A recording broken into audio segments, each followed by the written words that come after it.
നമ്മൾ 5ാം ക്ലാസ്സിലെ മാത്തമാറ്റിക്സ് പരീക്ഷയ്ക്ക് വരുന്ന പാഠഭാഗങ്ങളാണ് ഈ ഒരു വീഡിയോയിൽ ടീച്ചർ ഉൾപ്പെടുത്തിയിരിക്കുന്നത്. എല്ലാവരും വളരെ ശ്രദ്ധയോടെ കണ്ടിട്ട് നന്നായി ചെയ്ത് നോക്കിയിട്ട് എക്സാമിന് പോകാം കേട്ടോ.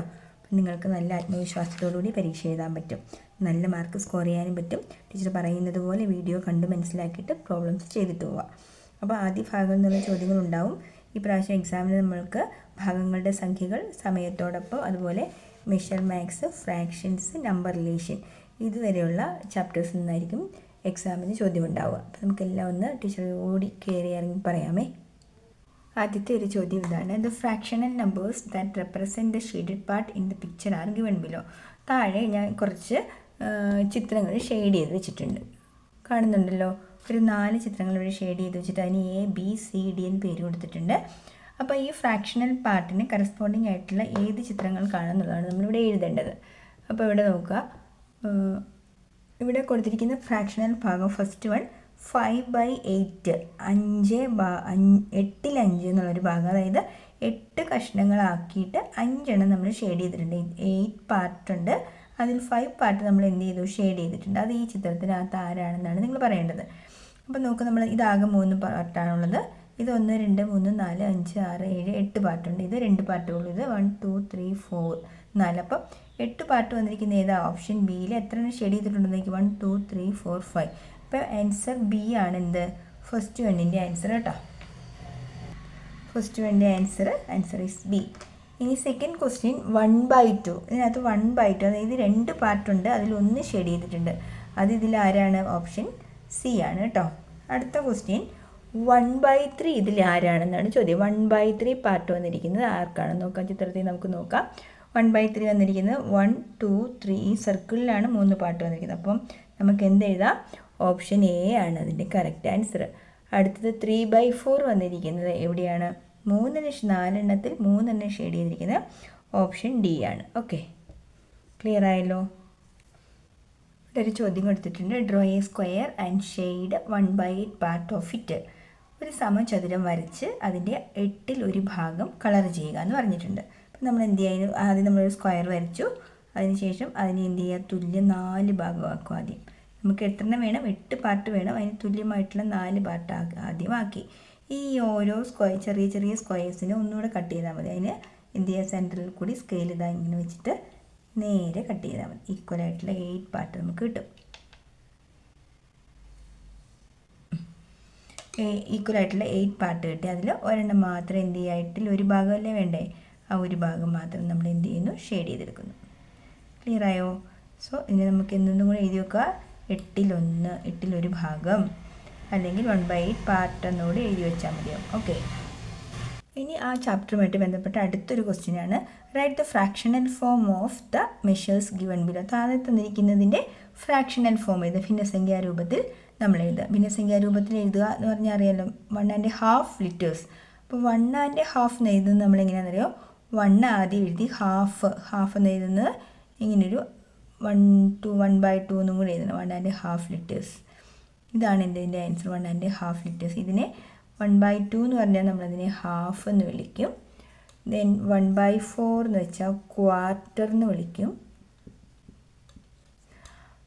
ദെൻ 3/4 എന്ന് വെച്ചാൽ 3 ക്വാർട്ടർ എന്ന് വിളിക്കും കേട്ടോ. 3 ക്വാർട്ടർ, 3 കാൽഭാഗങ്ങൾ. അതായത് ഇത് അരഭാഗം, ഇത് കാൽഭാഗം, ഇത് മുക്കാൽ ഭാഗം. അടുത്തത് ഒരു question: 2.25 meters of cloth. 2.25 meter തുണിയെ നമ്മൾ എങ്ങനെ എഴുതും? അപ്പോൾ 2.25-ന് 2 നമ്മൾ ആദ്യം എഴുതി. ക്വാർട്ടർ മീറ്റേഴ്സ് എന്ന് വെച്ചാൽ ക്വാർട്ടർ എന്ന് വെച്ചാൽ 1/4. 2.25 മീറ്ററിന് 1/4. അപ്പോൾ 2 1/4 മീറ്ററിന് വേണം നമ്മളതിനെ എഴുതാൻ. ഓക്കെ, അടുത്ത ചോദ്യം: 1 circle and 2 part of another circle into 3. ഒരു വൃത്തവും മറ്റൊരു വൃത്തത്തെ 3ആയി മുറിച്ചതിൽ 2 ഭാഗവും. അപ്പോൾ എന്താണ് നമ്മൾ എഴുതേണ്ടത്? ഒരു സർക്കിൾ ഇവിടെ മൊത്തമായിട്ടുണ്ട്. അടുത്ത രണ്ടാമതൊരു സർക്കിളിനെ നമ്മൾ എന്താക്കി? 3 ആക്കി മുറിച്ചതിൽ 2 ഭാഗം. അപ്പം ഇതൊരു ഫുൾ സർക്കിൾ നമുക്കിവിടെ വേണം. പിന്നെ 3 ആക്കി മുറിച്ചതിൽ 2 ഭാഗവും കൂടെ എന്ന് പറഞ്ഞിട്ടുണ്ട്. അപ്പോൾ എന്ത് വേണം? 1ഉം 3ൽ 2 എണ്ണമല്ലേ ഷെയ്ഡ് ചെയ്തേക്കുന്നത്. അപ്പോൾ 1 2/3 എന്ന് വരും കേട്ടോ. അടുത്തൊരു ചോദ്യം, a fraction equal to half. ഒരു ഫ്രാക്ഷൻ എഴുതുക, അത് എന്തിന് ഈക്വൽ ആയിരിക്കണം? ഹാഫിന് ഈക്വൽ ആയിരിക്കണം. When a circle divided into 8, അപ്പോൾ അത് എങ്ങനെയും കൂടെ വേണമെന്ന് അവർ പറഞ്ഞിരിക്കുന്നത്, ഒരു സർക്കിളിനെ 8ആയി ഡിവൈഡ് ചെയ്യുമ്പോൾ അത് ഹാഫിന് ഈക്വൽ ആയിട്ട് നമുക്കതിനെ എങ്ങനെ വരച്ചെടുക്കാം, അല്ലെങ്കിൽ എങ്ങനെ എഴുതാം? അരഭാഗത്തിന് തുല്യമായ ഒരു ഭിന്നസംഖ്യ എഴുതുക. അരഭാഗത്തിന് തുല്യമായ ഭിന്നസംഖ്യ ആയിരിക്കണം, പക്ഷേ ആ ഭിന്നസംഖ്യ എങ്ങനെ വേണം? അതൊരു വൃത്തത്തെ 8ആയി മുറിച്ചാൽ എങ്ങനെ എഴുതാം എന്നാണ് ചോദ്യം. അപ്പോൾ വെറുതെ വരയ്ക്കേണ്ട കാര്യമില്ല, എന്നാലും ടീച്ചർ ഒന്ന് വരച്ച് കാണിക്കാം. ഒരു സർക്കിളിൻ്റെ ഹാഫ് പാർട്ട് ഇതാണല്ലോ, ഇതിന് തുല്യമാക്കി എങ്ങനെ വരയ്ക്കാം? ഒരു വൃത്തത്തെ 8ആയി തുല്യമാക്കി മുറിച്ചാൽ നമ്മൾ എങ്ങനെ ഷെയ്ഡ് ചെയ്തെടുക്കണം എന്നാണ് ചോദ്യം. അപ്പോൾ അതായത് ഇങ്ങനെ ഷെയ്ഡ് ചെയ്താലല്ല ഇതിന് തുല്യമായിട്ട് വരുന്നത്. അപ്പോൾ ഇതിനെ എങ്ങനെ ചെയ്താൽ? ഹാഫ് ഇസ് ഈക്വൽ ടു 1/2 ഈക്വലാണ്. എത്ര കഷ്ണം ഉണ്ട് ഇവിടെ? 1 2 3 4 5 6 7 8. എത്ര എണ്ണം ഷെയ്ഡ് ചെയ്തിട്ടുണ്ട്? 4 എണ്ണം. 4/8 1/2 ഈക്വലാണ് എന്ത്? 4/8. അപ്പോൾ ആൻസർ എന്ത് എഴുതണം നിങ്ങൾ? 1/2 ഈക്വൽ ടു 4/8. ഇതാണ് ആൻസർ. അടുത്ത ചോദ്യം, how many 1/3 meter long rod put together will make 1 meter. 1/3 meter ലെങ്ത്തുള്ള എത്ര റോഡ്സ് ചേർന്നാലാണ് 1 മീറ്റർ നീളമുള്ള ഒരു റോഡ് കിട്ടുക? എത്ര 1/3 മീറ്റർ ഭാഗം കമ്പി ചേർന്നാലാണ് 1 മീറ്റർ കമ്പി ലഭിക്കുക എന്നാണ് ചോദ്യം. അപ്പോൾ നമ്മൾ ഇതാണ് 1 മീറ്റർ എന്ന് വിചാരിക്കുക. ഇതിനെ എന്താക്കി? നമ്മൾ 3 തുല്യ കഷ്ണമാക്കി അല്ലേ? ഇങ്ങനെ 3 തുല്യ കഷ്ണമാക്കി. അപ്പോൾ ഇതാണ് 1/3. ഇങ്ങനെയുള്ള എത്ര എണ്ണം ചേർത്തു നമ്മൾ? എഗെയിൻ ഒരു 1/3, എഗെയിൻ ഒരു. അപ്പോൾ എത്ര 1/3? 2 1/3 ചേർത്തു. അപ്പോൾ 1/3 കൂടി 2/3 ആഡ് ചെയ്താലാണ് നമുക്ക് 1 മീറ്റർ. 1 മീറ്റർ കിട്ടുന്നത് എങ്ങനെയാണെന്ന് നോക്കിക്കോ. ഡിനോമിനേറ്റർ സെയിം ആണെങ്കിൽ ആ സംഖ്യ നമുക്കിവിടെ എഴുതാം. 2 1 3 3/3. 3/3 ഡിവിഷൻ ചെയ്ത് ടീച്ചർ കാണിക്കട്ടെ. 3നെ 3 കൊണ്ട് ഡിവൈഡ് ചെയ്താൽ 1 3s are 3. Reminder 0 answer is 1. അപ്പോൾ എപ്പോഴും ഒരു കാര്യം ഓർത്തോ, സെയിം നമ്പേഴ്സ് എവിടേക്ക് എങ്ങനെയൊക്കെ താഴെ മുകളിൽ വന്നാലും അതെന്താ 100/100 അത് 1 ആയിരിക്കും. അല്ലെങ്കിൽ 2/2 അത് 1 ആയിരിക്കും. 7/7 അത് 1 ആയി. എപ്പോഴും ഈക്വൽ നമ്പേഴ്സ് താഴെയും മുകളിലും ഡിവൈഡ് ചെയ്താൽ വന്നാൽ അതിൻ്റെ ആൻസർ എപ്പോഴും 1 ആയിരിക്കും. അത് ഓർത്തിരുന്നോണം കേട്ടോ. അപ്പോൾ ടീച്ചർ വേറൊരു ക്വസ്റ്റ്യൻ ചോദിക്കാം. ഒരു എന്താ പറയുക, ഒരാൾക്ക് അല്ല വേണ്ട, ഈ ഒരു ചതുരം ഫുള്ളായിട്ട് ഒരാൾക്ക് ഈ ചതുരത്തിലുള്ളൊരു കേക്കാന്ന് വിചാരിക്കുക. ചതുരത്തിലുള്ളൊരു കേക്കിനെ നമ്മളൊരു 8 കഷ്ണമാക്കി മുറിച്ചു. 8 കഷ്ണമാക്കി മുറിച്ചതിൽ 2 പീസ് ഒരാൾക്ക് കൊടുത്തു. അപ്പോൾ എന്ത് ചെയ്താൽ 2/8. ഇനി എത്ര കഷ്ണങ്ങളോട് കൊടുത്താലാണ് ഇത് ഫുള്ളായിട്ട് നമുക്ക് ഡിസ്ട്രിബ്യൂട്ട് ചെയ്യാൻ പറ്റുന്നത്? ബാക്കി എത്ര കഷ്ണമുണ്ട്? 1 2 3 4 5 6 അല്ലേ? നോക്ക്, 8ൽ 6 കഷ്ണമോടെ കൊടുത്താൽ ഇത് ഫുള്ളായിട്ട് ഡിസ്ട്രിബ്യൂട്ട് ചെയ്യാം. അപ്പോൾ നോക്കിയാൽ അത് 1 ആണോ എന്ന് നോക്കിയാൽ 6 2 8/8 എത്രയാണ്? 1. അപ്പോൾ റിമൈനിങ് വരുന്നതിന് നിങ്ങൾ ബാക്കി എടുത്ത 2 എണ്ണം കഴിഞ്ഞാൽ ബാക്കിയുള്ള കഷ്ണം മൊത്തം ചേർത്ത് ഡിവൈഡഡ് ബൈ ആ ഡിനോമിനേറ്റർ എത്ര പാർട്ടുണ്ടോ അതിനെ ഡിവിഷനാക്കി എഴുതിയാൽ മതിയാവും കേട്ടോ. അപ്പോൾ നമുക്ക് ബാലൻസ് ഉള്ളതിനെ കണ്ടെത്താൻ പറ്റും. ഇതിൻ്റെ ആൻസർ എങ്ങനെ എഴുതണം? 1/3 മീറ്ററുള്ള എത്ര എണ്ണം വേണ്ടി വരും നമുക്ക് 1 മീറ്റർ ഉണ്ടാക്കാൻ? അത് അങ്ങനെയുള്ള 3 പീസസ് നമുക്ക് വേണ്ടി വരും. 3 കഷ്ണങ്ങൾ നമുക്ക് വേണ്ടി വരും കേട്ടോ. 1/3 ആയിട്ടുള്ള 3 കഷ്ണങ്ങൾ ചേർന്നാണ് 1 മീറ്റർ ഉണ്ടാകുന്നത്. 3 പീസസ് കേട്ടോ. അടുത്തൊരു ചോദ്യം, the picture below shows a circle divided into 8 equal parts. താഴെ കൊടുത്തിരിക്കുന്ന 3 ചിത്രങ്ങളും ഈ സർക്കിളിനെ 8 ഈക്വൽ പാർട്ടാക്കി ഡിവൈഡ് ചെയ്തിട്ടുണ്ട്. Some of which have been coloured. അതിൽ കുറച്ചെണ്ണം കളർ ചെയ്ത് വെച്ചിട്ടുമുണ്ട്. ഇവിടെ ഇതൊന്ന് വരച്ചേക്കാം, മങ്ങിപ്പോയി അല്ലേ? അപ്പം ചോദ്യം ഇതാണ്, write 2 appropriate fractions for each picture. ഓരോ പിക്ചറിനും കറക്റ്റായിട്ടുള്ള ഫ്രാക്ഷൻസ് 2 രീതിയിൽ എഴുതാൻ പറഞ്ഞിട്ടുണ്ട്. ഏതെങ്കിലും 2 രീതി, അപ്രോപ്രിയേറ്റ് ആയിട്ടുള്ള 2 മെത്തേഡിൽ അതിനെ എഴുതാൻ ആവശ്യപ്പെട്ടിട്ടുണ്ട്. അപ്പോൾ നമ്മൾക്കിത് കാണുന്ന മാത്രത്തിൽ തന്നെ എന്തെഴുതാം? 1 2 3 4 5 6 7 8. 8 എണ്ണത്തിൽ 2 എണ്ണമാണ് ഇവിടെ എന്ത് ചെയ്തിരിക്കുന്നത്? ഷെയ്ഡ് ചെയ്തിരിക്കുന്നത്. ഇനി ഇതിന് വേറൊരു രീതിയിലൂടെ നമുക്ക് നോക്കുക. ഈ ഷെയ്ഡ് ചെയ്തിരിക്കുന്ന 2 കഷ്ണങ്ങൾ, ആ 2 എണ്ണത്തിന് നമുക്ക് ഒരു ഭാഗമായിട്ട് കൺസിഡർ ചെയ്താൽ ഇത് 1. അടുത്തത് അതേപോലെ 2 എണ്ണത്തിന് സെയിം ആക്കി 2 3 4. ആകെ 4 പാർട്ടിൽ എത്ര എണ്ണം ഷെയ്ഡ് ചെയ്തിട്ടുണ്ട്? ഈ ഒരു ഭാഗം ഫുള്ളായിട്ട് ഷെയ്ഡ് ചെയ്തിട്ടുണ്ട്. അപ്പം നമുക്കിതിനെ എങ്ങനെ എഴുതാം? 2/8നെ 1/4. നിങ്ങളിങ്ങനെ തന്നെ വരച്ച് തന്നെ എഴുതിക്കും. അപ്പോൾ പരീക്ഷയ്ക്ക് എളുപ്പം കിട്ടും കേട്ടോ. 2/8 = 1/4. ഇനി ഈ ക്വസ്റ്റ്യൻ നോക്കുക. വരയ്ക്കണം നിർബന്ധമൊന്നുമില്ല കേട്ടോ. കണ്ടാൽ കാൽഭാഗമെന്ന് മനസ്സിലാവുന്ന കുട്ടികളുണ്ടെങ്കിൽ ഒരു കുഴപ്പമില്ല കേട്ടോ. അപ്പോൾ ഇത് കണ്ടാൽ നമുക്ക് മനസ്സിലാവും ഹാഫ് ആണെന്നല്ലേ. അല്ലെങ്കിൽ എങ്ങനെ എഴുതാം നമുക്കിതിനെ? 1 2 3 4 5 6 7 8 8 എത്ര എണ്ണം ഷെയ്ഡ് ചെയ്തിട്ടുണ്ട്? ഇതിൻ്റെയാണ് കേട്ടോ. അടുത്തത് 8 1 2 3 4 നമ്മൾ ഷെയ്ഡ് ചെയ്തിട്ടുണ്ട്. അല്ലെങ്കിൽ ഇത് ഹാഫ് പാർട്ടല്ലേ. ഹാഫ് പാർട്ടെന്ന് കിട്ടുന്നത് എങ്ങനെയാണ്? ഷെയ്ഡ് ചെയ്തതിനെ എല്ലാം കൂടി ഒരു ഭാഗമായിട്ട് കൺസിഡർ ചെയ്യുന്നു. ഇത് രണ്ടാമത്തെ ഭാഗം. അപ്പോൾ 2 ഒരു പാർട്ട് അല്ലെ ഹാഫ് പാർട്ടെന്ന് എഴുതിയാലും മതി. അടുത്ത ഈ ചിത്രത്തിനകത്ത് നോക്കിക്കോ. മൊത്തം 8 ഉണ്ട്. അതിൽ എത്ര എണ്ണം ഷെയ്ഡ് ചെയ്തിട്ടുണ്ട്? നമ്മൾ 1 2 3 4 5 6 6 ഷെയ്ഡ് ചെയ്തിട്ടുണ്ട്. അല്ലെങ്കിൽ നമ്മൾ ഇത് രണ്ടായിട്ട് കൺസിഡർ ചെയ്ത് ഷെയ്ഡ് ചെയ്യാത്ത ഭാഗം 2 അല്ലേ. ഇങ്ങനെ ഒരു ഭാഗം, അടുത്തത് ഇത് ഷെയ്ഡ് ചെയ്തത് ഒരു ഭാഗം 1, ഇത് അടുത്ത് 2 ചേർത്തൊരു ഭാഗം. എത്ര ഭാഗമുണ്ട്? മൊത്തം 4 ഉണ്ട്. അതിൽ ഷെയ്ഡ് ചെയ്ത് എത്ര പാർട്ടുണ്ട്? 1 2 3 പാർട്ട്. അപ്പോൾ 3/4 എന്ന് എഴുതാം. ഇങ്ങനെ വേണമെങ്കിലൊക്കെ എഴുതാം. അങ്ങനെ 2 രീതിയിൽ നമ്മളിതിനെ ഫ്രാക്ഷൻ എഴുതിയത് മനസ്സിലായല്ലോ. Then option B. ഇവിടെ കോമയിട്ട് എഴുതിയാലും മതിയായിരുന്നു കേട്ടോ. കാരണം option B what is the relation between these fractions ചോദിച്ചിട്ടുണ്ടായിരുന്നു. അപ്പോൾ ഓപ്ഷൻ ബിയുടെ ആൻസറായിട്ട് നമ്മൾ എന്ത് എഴുതാം? ഈക്വൽ 2/8 ഈക്വൽ അല്ലേ 1/5. നമുക്ക് എങ്ങനെ എഴുതാം? 2/8 ഈക്വൽ ടു 1/4. അടുത്തത് 4/8 ഈക്വൽ ടു 1/2. റിലേഷൻഷിപ്പ് ചോദിക്കും അവ തമ്മിലുള്ള ബന്ധം പറയുമ്പോൾ രണ്ടും ഈക്വൽ ആണെന്ന് നമുക്ക് പറയാം അല്ലേ. 6/8 ഈക്വൽ ആണ് 3/4. അടുത്ത ചോദ്യത്തിൽ ഒരു ക്ലോക്കിൻ്റെ ചിത്രം കൊടുത്തിട്ടുണ്ട്. What are the hands on this clock? ഇതിൽ ഏതെല്ലാം ഹാൻഡുകളാണ് ഇവിടെ ഉള്ളത്? അപ്പം നമുക്കറിയാം 7ലേക്ക് നിൽക്കുന്നത് മണിക്കൂർ സൂചിയാണ് അല്ലേ. അപ്പം മണിക്കൂർ സൂചിയുണ്ട്, അതായത് അവർ ഹാൻഡ് എന്ന് പറയണം കേട്ടോ. HOUR അവർ ഹാൻഡ്. ദെൻ രണ്ടാമത്തത് ഏതാണ്? ഈ നീളം കൂടിയത് 3ലേക്ക് നിൽക്കുന്നത് എന്താണ്? മിനിറ്റ് സൂചി കേട്ടോ. മിനിറ്റ് സൂചി, മിനിറ്റ് ഹാൻഡ്.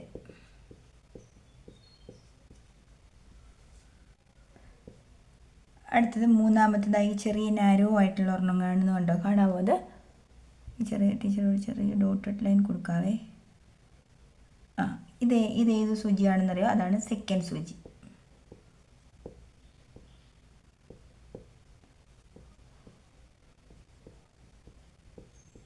Second hand. ഇതൊക്കെ പ്രത്യേകത അറിയോ നിങ്ങൾക്ക്? മണിക്കൂർ സൂചി ഇത് ഈ അവർ ഹാൻഡ് കറങ്ങി കറങ്ങി കറങ്ങി ഇവിടെ എത്തുമ്പോഴത്തേന് 60 സെക്കൻഡാണ്. 60 സെക്കൻഡ് ആകുമ്പോഴാണ് ഈ ഒരു മിനിറ്റ് ഹാൻഡ് ഒരു ചലനം ഇങ്ങോട്ട് വരിക കേട്ടോ.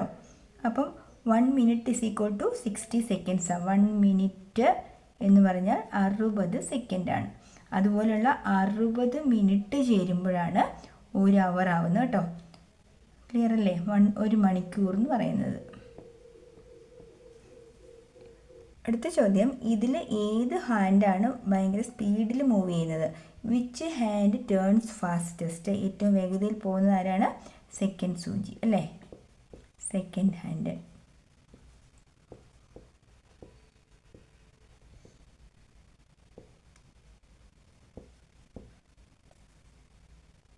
ഈ ചിത്രത്തിൽ കാണിച്ചിരിക്കുന്ന ക്ലോക്കിൽ സമയം എത്രയാണെന്ന് ചോദിച്ചിട്ടുണ്ട്. അപ്പം നമ്മളൊക്കെ എന്ത് എഴുതാം?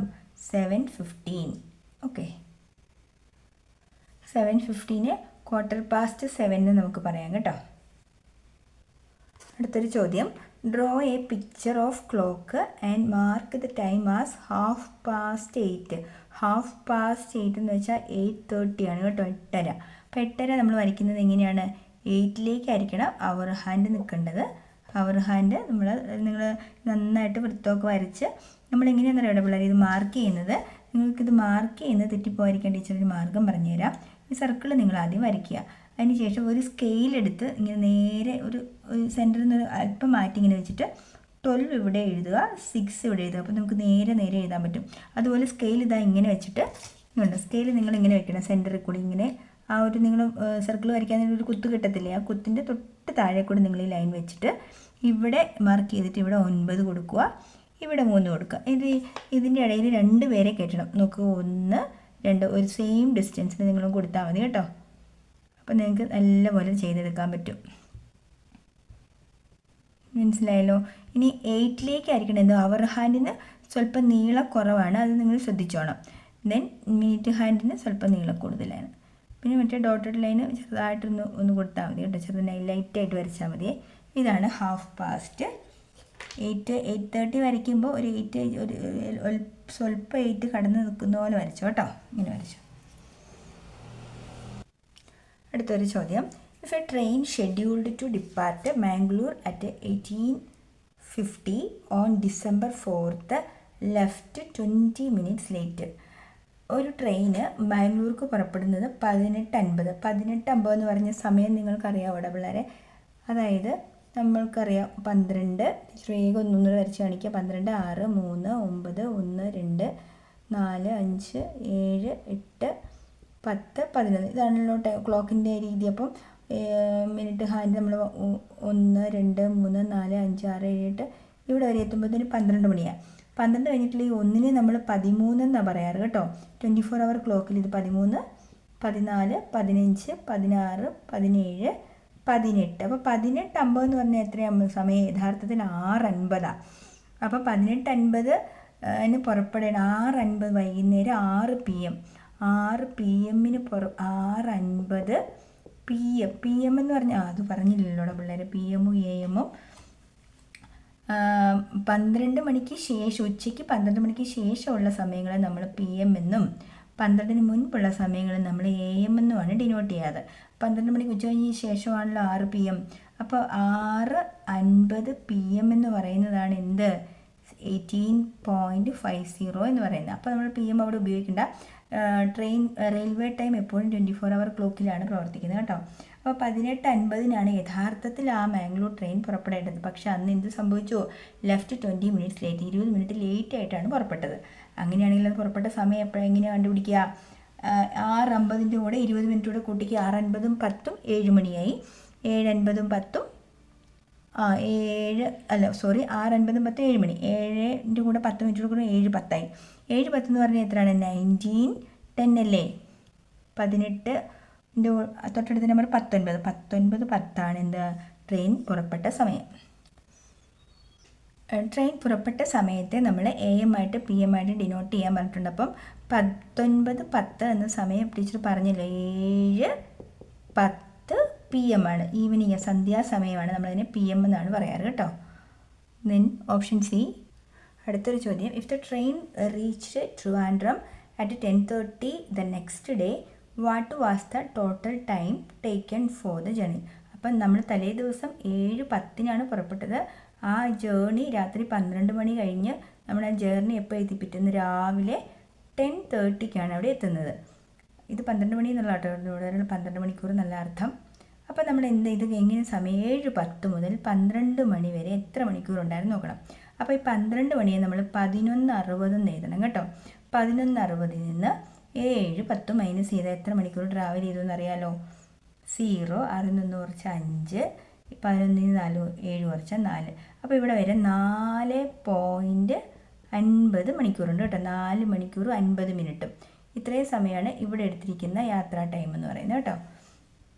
ഇനി ഇവിടെ 12 മണി മുതൽ 10:30 വരെ, 1 മണി മുതൽ 10:30 വരെ 10:30 hours ഉണ്ട്. അപ്പോൾ 12 മണി മുതൽ എടുക്കുമ്പോൾ നമ്മൾ എന്തെടുക്കണം? 11:30. അപ്പോൾ ഇവിടെ നിന്ന് ഇവിടെ വരെയുള്ള സമയം 11:30. രണ്ടും കൂടെ ആഡ് ചെയ്താൽ മതിയല്ലോ. 4:50-യും 4.50-യും 11.30-യും കൂടെ നമ്മൾ ആഡ് ചെയ്തു. 0, 5 3 8, 4 1 5, 15 മണിക്കൂർ 80 മിനിറ്റാണ്. അപ്പോൾ 80 മിനിറ്റിനെ കൂടെ നമ്മൾ കൺവേർട്ട് ചെയ്യണം. 80 മിനിറ്റ് എന്ന് വെച്ചാൽ 60 + 20 എന്ന് എഴുതാമല്ലോ. 60 മിനിറ്റ് എന്ന് വെച്ചാൽ 1 മണിക്കൂറല്ലേ? ആ 1 മണിക്കൂർ നമ്മൾ ഇങ്ങോട്ട് കൊടുത്താൽ എന്താവും? 16 മണിക്കൂറും 20 മിനിറ്റുമാണ് കേട്ടോ. 16:20 ആണ്. ഇത്രയും അവേഴ്സ് എടുക്കും എന്ത്? ടോട്ടൽ ജേർണിക്ക് വേണ്ടി എടുത്ത സമയം. ക്ലിയർ അല്ലേ? അടുത്തൊരു ചോദ്യം. If the train only runs once a week, ആഴ്ചയിൽ ഒരു ദിവസം മാത്രമേ ആ ട്രെയിനിൻ്റെ യാത്രയുള്ളൂ. What is the departure date of the train next year? അപ്പം നമുക്കറിയാം ട്രെയിൻ പുറപ്പെട്ട ദിവസം December 4 ആണല്ലോ. അപ്പോൾ ആഴ്ചയിൽ ഒരേ ഒരു പ്രാവശ്യം 4-ാം തീയതി പോയി 5-ാം തീയതി അവിടെ ചെന്ന് തിരിച്ചിവിടെ എത്തുന്നു. വീണ്ടും അടുത്ത ആഴ്ച വീണ്ടും അവർ എവിടെ നിന്ന് പുറപ്പെടുള്ളൂ, ബാംഗ്ലൂർക്ക് വീണ്ടും ഒരു യാത്ര പോകുന്നുള്ളൂ. അപ്പം ഡിസംബർ 4-ന് പോയാൽ പിന്നെ നീ എന്നാ വീണ്ടും സ്റ്റാർട്ട് ചെയ്യുന്നത്? ഡിസംബർ 11.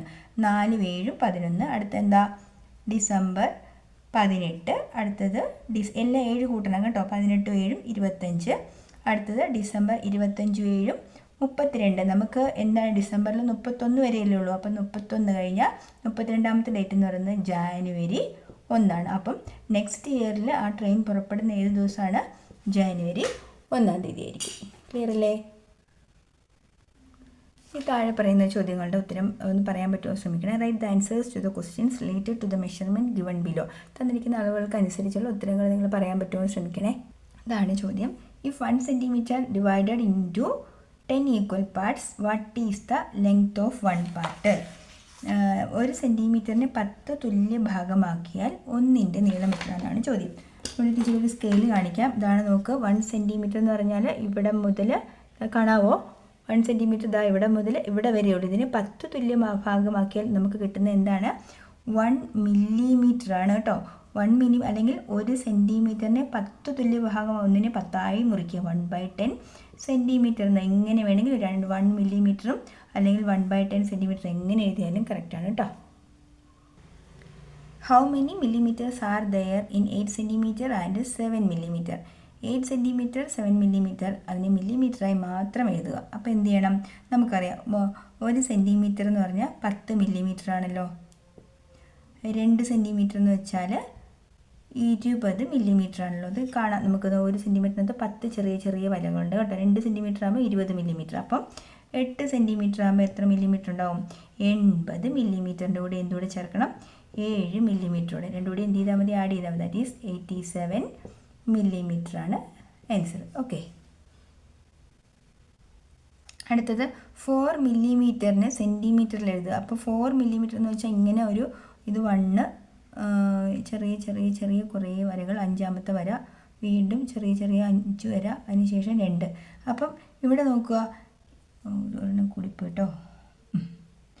അപ്പം 4 മില്ലിമീറ്റർ എന്ന് വെച്ചാൽ ആകെ 1, 2, 3, 4 ഇത്രയും വരെ വരുന്നുള്ളൂ. അപ്പോൾ 4 മില്ലിമീറ്റർ നമ്മൾ സെൻറ്റിമീറ്റർ ആക്കിയാൽ എന്താ 1 സെൻറ്റിമീറ്റർ ഫുൾ ഉണ്ടോ? ഇല്ല. നമ്മൾ 0.4 സെൻറ്റിമീറ്റർ എന്നാണ് പറയാറ്. അല്ലെങ്കിൽ നമ്മൾ എന്ത് പറയണം? 4/10 സെൻറ്റിമീറ്റർ. ഇങ്ങനെ 2 രീതിയിൽ നമുക്കിന്നെ പറയാം കേട്ടോ. 1 മീറ്ററിൻ്റെ 100ൽ 1 ഭാഗം എത്രയാണെന്നാണ് ചോദിച്ചിരിക്കുന്നത്. 1 മീറ്ററിൻ്റെ 100ൽ 1 ഭാഗം. How much is 1/100 part of a metre? അപ്പോൾ 1 മീറ്റർ എന്ന് പറയുമ്പം 100 സെൻറ്റിമീറ്റർ, 100 സെൻറ്റിമീറ്റർ ആണ് എന്ത്? 1 മീറ്റർ എന്ന് പറയുന്നത്. അപ്പം 1/100 മീറ്റർ എന്ന് വെച്ചാലോ 1/100 മീറ്റർ എന്ന് വെച്ചാൽ എന്ത് പറയാം? 1 സെൻറ്റിമീറ്റർ എന്ന് പറയാം. ഓക്കെ. ഇതൊക്കെ 1 വേർഡ് ആയിട്ട് ചോദിക്കാൻ സാധ്യതയുള്ള ചോദ്യങ്ങളാണ്. അടുത്തത് 13/100 മീറ്റർ എന്ന് വെച്ചാൽ എത്ര സെൻറ്റിമീറ്റർ ആണെന്നാണ് ചോദ്യം. അപ്പം 213 സെൻറ്റിമീറ്റർ എന്ന് എഴുതാം. 2 മീറ്റർ 13/100. അപ്പം 1 മീറ്റർ എന്ന് വെച്ചാൽ 100 സെൻറ്റിമീറ്റർ ആണ്. 2 മീറ്റർ എന്ന് വെച്ചാൽ 200 സെൻറ്റിമീറ്റർ ആണ്.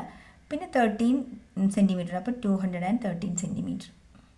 ഇവിടെ മെഷർമെൻറ്റ്, ഫ്രാക്ഷൻ, ഡെസിമൽ എന്ന് കൊടുത്തിട്ടുണ്ട്, അളവ് കൊടുത്തിട്ടുണ്ട്, ഭിന്നസംഖ്യാരൂപം എഴുതാൻ പറഞ്ഞിട്ടുണ്ട്. ദശാംശ രൂപത്തിലാക്കുക. ഇവിടെ തന്നിരിക്കുന്നതിന് ദശാംശ രൂപത്തിലേക്ക് മാറ്റുക, അല്ലെങ്കിൽ ഡെസിമൽ ഫോമിലേക്ക് മാറ്റുക. അപ്പോൾ 7 3/10 സെൻറ്റിമീറ്റർ. അപ്പോൾ ഇതെന്തായാലും 7 സെൻറ്റിമീറ്റർ ഉറപ്പാണ്. അടുത്തത് 3/10 മില്ലിമീറ്റർ. അപ്പം നമുക്ക് അതിനെ എങ്ങനെ എഴുതാം? നമുക്ക് 3/10 സെൻറ്റിമീറ്റർ എന്ന് വെച്ചാൽ 3 മില്ലിമീറ്റർ അല്ലേ? 3 മില്ലിമീറ്ററിനെയാണ് /10 എഴുതി നമ്മൾ സെൻറ്റിമീറ്ററിലേക്ക് കൺവേർട്ട് ചെയ്യുന്നത്. ഇനി ഇതിനെ ഡെസിമൽ രൂപത്തിൽ എഴുതുമ്പം ഈ 10ന് എത്ര 0 ഉണ്ടെന്ന്? 1 0 അല്ലേ ഉള്ളൂ. അപ്പോൾ നമ്മൾ എന്ത് ചെയ്യുക? ഈ നമ്പറിൻ്റെ ബാക്കിലേക്ക് ഒരു സ്ഥാനം മാറ്റി കുത്തിട്ടാൽ മതി. 7.3 സെൻറ്റിമീറ്റർ. അടുത്തൊരു ചോദ്യം എന്ന് പറയുന്നത് ഇവിടെ കൊടുത്തിട്ടുണ്ട് 5.43 മീറ്ററാണ്. ഇതിന് നമ്മൾ എങ്ങനെ എഴുതും? ഇവിടെ 5 മീറ്റർ ഓക്കെ. ദെൻ 43 2 ഡിജിറ്റ് മാറ്റി ബാക്കിലേക്ക് കൊടുത്തു. അപ്പോൾ 43 മീറ്ററും സെൻറ്റിമീറ്ററും തമ്മിലുള്ള ബന്ധം എന്താ? 1/100 കൊണ്ട് ഡിവൈഡ് ചെയ്താൽ പോരെ. അപ്പോൾ എന്താവും? 43/100 മീറ്റർ എന്ന് വരും. ഇനി നമ്മളിതിനെ അളവ് രൂപത്തിൽ എങ്ങനെ എഴുതുന്നത്? 5 മീറ്റർ 43 സെൻറ്റിമീറ്റർ എന്നാണ് എഴുതേണ്ടത്. ഓക്കെ. അടുത്തൊരു ചോദ്യം 6.875 kg ആണ്. അപ്പോൾ നമ്മൾ അതിനെ എങ്ങനെ എഴുതണം? 6 kg. ഓക്കെ, ഒരു കുഴപ്പമില്ല. ദെൻ പോയിന്റിന് ശേഷം 3 നമ്പേഴ്സ് ഉണ്ട്. അപ്പം 3 സീറോ ഉള്ള ആളെ കൊണ്ട് ഡിവൈഡ്, അല്ലെങ്കിലും ഗ്രാമും കിലോഗ്രാമുമായിട്ടുള്ള ബന്ധം നമ്മൾ ഗ്രാമിനെ കിലോഗ്രാം ആക്കാൻ ഡിവൈഡഡ് ബൈ 1000 കൊടുക്കണം. That is equal to 875 divided by 1000 എഴുതണം കേട്ടോ, 1000 kg. ഇനി ഇതിനെ മെഷർമെൻറ്റിലേക്ക് എഴുതുമ്പോൾ 6 kg 875 ഗ്രാം. അടുത്തത് 5672 മില്ലിമീറ്റർ. അതിനെ നമ്മൾ എങ്ങനെ ആക്കണം? മില്ലി ലിറ്റർ ആണ് കേട്ടോ, സോറി, മില്ലി ലിറ്റർ ആണ്. 5672 മില്ലി ലിറ്റർ. നമ്മളങ്ങനെ എങ്ങനെ എഴുതണം? 5 ലിറ്ററും 672 ഡിവൈഡഡ് ബൈ 1000 ലിറ്റർ എന്ന് എഴുതണം. ഇതിനെ പോയിന്റ് ഇട്ട് എഴുതുന്നത് എങ്ങനെയാണ്? 5 പോയിന്റ്, സീറോസിൻ്റെ എണ്ണം നോക്കണം കേട്ടോ, അത്ര ഡിജിറ്റ് മാറ്റി ബാക്കിലേക്ക് കുത്തിട്ടാൽ മതി. 672 ലിറ്റർ. ഓക്കെ, അടുത്തത് 10 kg 125 ഗ്രാം. അപ്പം 10 kg എന്ന് എഴുതി 125/1000 kg.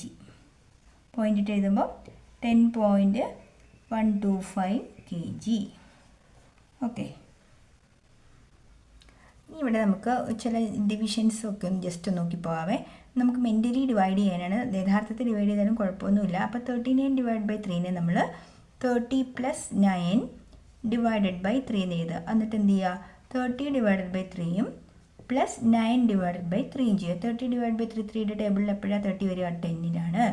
ദെൻ 3യുടെ ടേബിളിൽ എപ്പോഴാണ് 9 വരിക? 3ൽ. സോ 10 + 3 13. ഇതായിരിക്കും ആൻസർ. നമുക്ക് ചെയ്ത് നോക്കാതെ തന്നെ നമുക്ക് നേരെ ഉത്തരത്തിലെത്താൻ പറ്റും. പിന്നെ ഒരു കോൺസെപ്റ്റ്, ഏതൊരു നമ്പറിനെയും 10 കൊണ്ട് ഡിവൈഡ് ചെയ്ത ലാസ്റ്റ് നമ്പർ ആയിരിക്കും അതിൻ്റെ റിമൈൻഡർ. ഉദാഹരണത്തിന് 34 ഡിവൈഡഡ് ബൈ 10 ആണെന്ന് വിചാരിക്കുക. അപ്പം നമുക്ക് ആൻസർ കഴിഞ്ഞിട്ട് റിമൈൻഡർ എന്നൊരു പാർട്ടുണ്ടല്ലോ, റിമൈൻഡർ എപ്പോഴും എന്തായിരിക്കും? ലാസ്റ്റ് ഡിജിറ്റ് ആയിരിക്കും, ഉറപ്പാണത്. നോക്കുക, 34നെ ഡയറക്റ്റായിട്ട് നമ്മൾ 10 കൊണ്ട് ഡിവൈഡ് ചെയ്യുന്നതിന് 30 + 4 എന്ന് എഴുതുന്നു. 30 10 കൊണ്ട് ഡിവൈഡ് ചെയ്ത ആൻസർ 3 കിട്ടും. 4നെ 10 കൊണ്ട് ഡിവൈഡ് ചെയ്യാൻ പറ്റില്ലല്ലോ, സോ ദ റിമൈൻഡർ ഈസ് 4 എന്ന് എഴുതാം. ഓക്കെ, പിന്നെ ഒരു ചോദ്യം എന്ന് പറയുന്നത്, ഒരു 3 അക്കത്തിന് മുകളിലുള്ള ഒരു സംഖ്യ, ഇപ്പോൾ ഒരു 429 നമ്മൾ 100 കൊണ്ട് ഡിവൈഡ് ചെയ്യാമെന്ന് വിചാരിക്കുക. അപ്പോൾ ലാസ്റ്റ് 2 ഡിജിറ്റ് ആയിരിക്കും അതിൻ്റെ റിമൈൻഡർ. നോക്കിക്കോ, 429 ഡിവൈഡഡ് ബൈ 100 എന്ന് വെച്ചാൽ എന്ത് ചെയ്യണം? 400 + 29 ഡിവൈഡഡ് ബൈ 100 എന്നാണ് ഇത് വരുന്നത് കേട്ടോ. അപ്പോൾ എന്ത് ചെയ്യും? 400/100 നമുക്കറിയാം 4, 100 × 4 400 ആണല്ലോ. 29 പോസിബിൾ അല്ല 100 കൊണ്ട് ഡിവൈഡ് ചെയ്യാം. സോ ദ റിമൈൻഡർ ഈസ് എന്താണ്? 29 എന്ന് വരും. ഇതൊക്കെ ചെറിയ ചെറിയ കോൺസെപ്റ്റാണ്. അതൊക്കെ വെച്ചിട്ട് ഏതെങ്കിലുമൊക്കെ ടൈപ്പിൽ ചോദ്യങ്ങൾ വരാം കേട്ടോ. ഇനി ഏതൊരു നമ്പറും പൂർണ്ണമായിട്ടും ഡിവൈഡ് ചെയ്യാൻ പറ്റുമോ ഇല്ലയോ എന്ന് ചെക്ക് ചെയ്യുന്നത് എങ്ങനെയാണെന്ന് പറയാം. അപ്പോൾ ഒരു നമ്പർ 2 കൊണ്ട് ഡിവൈഡ് ചെയ്യാൻ പറ്റും. ഇവിടെ ടീച്ചർ കുറച്ച് നമ്പർ എഴുതാം. 216 432 915 217. ഇതിൽ ആരൊക്കെയാണ് 2 കൊണ്ട് കംപ്ലീറ്റ്, അതായത് റിമൈൻഡർ വരാത്ത നമ്പേഴ്സ് ആരൊക്കെയാണെന്ന് ചോദിച്ചാൽ, തന്നിരിക്കുന്ന നമ്പേഴ്സ് ഈവൻ ആണോ ഓഡാണോ എന്ന് ചെക്ക് ചെയ്യുന്നത് എങ്ങനെയാണ്? ഇരട്ട സംഖ്യ അഥവാ ഒറ്റ സംഖ്യ ആണോ എന്ന് ചെക്ക് ചെയ്യുക. അപ്പോൾ എന്താണ് ഇരട്ട സംഖ്യ എന്ന് വെച്ചാൽ? ജോഡികളുള്ളത് അല്ലേ. ഇപ്പോൾ നമ്മളൊരു ചെരുപ്പ് വാങ്ങാൻ പോവുകയാണെങ്കിൽ ഒരാളൊരു കടയിൽ ചെന്ന് ചെരുപ്പ് വാങ്ങിച്ചാൽ അയാൾക്ക് എത്ര ചെരുപ്പ് കിട്ടും? 2 എണ്ണം കിട്ടുമല്ലോ. അയാൾ വീട്ടിലെ 2 പേർക്ക് വേണ്ടി ആ ചെരുപ്പ് വാങ്ങുന്നതിൽ അയാൾക്ക് എത്ര എണ്ണം കിട്ടും? 4 എണ്ണം കിട്ടും. 5 ചെരുപ്പായിട്ട് ആരെങ്കിലും വാങ്ങിച്ചുകൊണ്ട് വരുമോ? ഇല്ല. 2 എണ്ണം വീതം നമുക്ക് ജോഡി പെയറായിട്ട് കിട്ടുന്ന തരം നമ്പേഴ്സിനെയാണ് ഇരട്ട സംഖ്യ. അതായത് 2 4 6 8 10 എക്സെട്ര അങ്ങനെ പോകും. അപ്പോൾ അതിൻ്റെ എല്ലാം വൺസ് പ്ലേസിന് 10 കഴിഞ്ഞാൽ 12 14 16 അങ്ങനെ ഈവൻ നമ്പേഴ്സ് മാത്രം വൺസ് പ്ലേസിൽ വരുന്ന എല്ലാ നമ്പേഴ്സും ഡിവിസിബിൾ ബൈ 2 ആയിരിക്കും. അപ്പോൾ ഇവിടെ 216ഉം 432ഉം ഡിവിസിബിൾ ബൈ 2 ആണ് കേട്ടോ. ഇനി ഒരു നമ്പർ, ഇപ്പോൾ ഇത് രണ്ടും അല്ല, ഈ രണ്ടും ഡിവിസിബിൾ അല്ല. ഇനി ഒരു നമ്പർ 3 കൊണ്ട് ഡിവൈഡ് ചെയ്യാൻ പറ്റുന്നതാണോ നമ്മളെങ്ങനെ ചെക്ക് ചെയ്യുന്നതെന്ന് അറിയാമോ? ടീച്ചർ കുറച്ച് ക്വസ്റ്റ്യൻസ് എഴുതാം. 1 2 3 4 3 7 9 1 9 4 6 ഇങ്ങനെ കൊടുത്തിരിക്കുക 3 സംഖ്യ. ഇത് 3 കൊണ്ട് ഡിവൈഡ് ചെയ്യാൻ പറ്റുന്നതാണെന്ന് അറിയാനുള്ള എളുപ്പമാർഗ്ഗം എന്താണെന്നറിയോ? 1 + 2 + 3 ചെയ്യുക. ഈ ഡിജിറ്റൽ സം എടുക്കുക. 3 2 5 1 6. ഈ ആഡ് ചെയ്ത നമ്പർ 3യുടെ ടേബിളിൽ ഉണ്ടോ? യെസ് ആണെങ്കിൽ ഡിവിസിബിൾ ആണ്. യെസ് ആണല്ലോ. ഇനി ഇത് 4 + 3 + 7 4 3 7 7 14 3D ടേബിളിലുണ്ടോ? ഇല്ല. അപ്പോൾ ദിസ് ഈസ് നോട്ട് ഡിവിസിബിൾ. ഇത് ഡിവൈഡ് ചെയ്യാൻ പറ്റില്ല. ഇതോ 9 + 4 + 6 ഡിവിസിബിൾ ബൈ 3 ആണ് നോക്കുന്നത്. 6 4 10 9 19 എന്ന് പറയുന്നത് 3D ടേബിളിൽ ഇല്ല. അതുകൊണ്ട് ഇതും എന്തല്ല? ഡിവിസിബിൾ അല്ല. അപ്പോൾ 3D ഡിവിസിബിലിറ്റി ടെസ്റ്റ് മനസ്സിലായല്ലോ. ഇനി അടുത്ത 4. ഒരു നമ്പർ 4 കൊണ്ട് ഡിവൈഡ് ചെയ്യാൻ പറ്റുന്നതാണോ എന്നറിയാനുള്ള മാർഗം 8432 അല്ലെങ്കിൽ 9146. അപ്പം നമ്മൾ എന്ത് ചെയ്യാന്ന് ഈ ലാസ്റ്റ് 2 ഡിജിറ്റ് മാത്രം കളക്ട് ചെയ്യുക. ആ നമ്പർ 4ൻ്റെ ടേബിളിലുണ്ടോ അല്ലെങ്കിൽ 4 കൊണ്ട് ഡിവിസിബിൾ ആണോ എന്ന് മാത്രം നോക്കിയാൽ മതി. നോക്കാം. 4 കൊണ്ട് ഡിവൈഡ് ചെയ്യാൻ എന്ത് ചെയ്താൽ മതി? ഇപ്പോൾ 4ൻ്റെ ടേബിളിൽ പഴയ നമ്മുടെ പുതിയ മെത്തേഡ് തന്നെ ചെയ്യാമേ. 32 / 4 എങ്ങനെ ചെയ്യും? 4ൻ്റെ നിയറസ്റ്റ് ആയിട്ടുള്ള ടേബിളിലേക്ക് വരുന്ന നമ്പർ കണക്കാക്കി എഴുതാം കേട്ടോ. അപ്പോൾ 4 7s are 28 + 4 എന്ന് എഴുതാമല്ലോ. അപ്പോൾ 28 / 4 7 വരും. 4 / 4 ചെയ്യാൻ പറ്റും 8 ടൈംസ് അല്ലേ. അപ്പോൾ 8 4 30 8ൻ്റെ ടേബിൾ ചൊല്ലിയാലും മതി. നമുക്ക് 4ൻ്റെ ടേബിളിൽ 32 വരും. അപ്പോൾ ഇത് ഡിവിസിബിളാണ്. ഇനി 46ഓ? 46ന് നമുക്ക് 40 + 6 / 4 എന്ന് എഴുതാം. 40 / 4 എന്ന് പറയുമ്പോൾ 10 കിട്ടും. 6ൻ്റെ ടേബിളിൽ ആരില്ല? 4ൻ്റെ ടേബിളിൽ 6 ഉണ്ടോ? അപ്പോൾ ഇത് നോട്ട് ഡിവിസിബിൾ ആണ്. അപ്പോൾ ലാസ്റ്റ് 2 ഡിജിറ്റ് മാത്രം ഡിവിസിബിൾ ബൈ 4 ആണോ എന്ന് ചെക്ക്. അപ്പോൾ ഇത് ഡിവൈഡ് ചെയ്യാം, ഇത് ഡിവൈഡ് ചെയ്യാൻ പറ്റില്ല. ഇനി 5ൻ്റെ ഡിവിസിബിലിറ്റി ടെസ്റ്റ് എങ്ങനെയാണ്? 5ൻ്റെ നമ്മൾ നോക്കുന്നത് ലാസ്റ്റ് നമ്പർ 0 5 വന്നാൽ മതി. അതായത് 10 15 20 25 30. അതായത് ലാസ്റ്റ് ഡിജിറ്റ് 0യോ 5ഓ വരുന്ന നമ്പേഴ്സ് മാത്രമേ എന്ത് ചെയ്യാൻ പറ്റുള്ളൂ? 5 കൊണ്ട് ഡിവൈഡ് ചെയ്യാൻ പറ്റുള്ളൂ. അപ്പോൾ പ്രിയപ്പെട്ട കുട്ടികളെ, ടീച്ചർ എല്ലാ ഭാഗവും കവർ ചെയ്തു എന്ന് വിചാരിക്കുന്നു. നന്നായി പഠിച്ചിട്ട് പോവുക. ടീച്ചറുടെ എല്ലാ പ്രാർത്ഥനകളും നിങ്ങൾക്കുണ്ടാകും കേട്ടോ. Thanks for watching. And teacher നിങ്ങൾക്ക് വേണ്ടി പ്രാർത്ഥിക്കാം. നന്നായിട്ട് പോയി പരീക്ഷ എഴുതാം.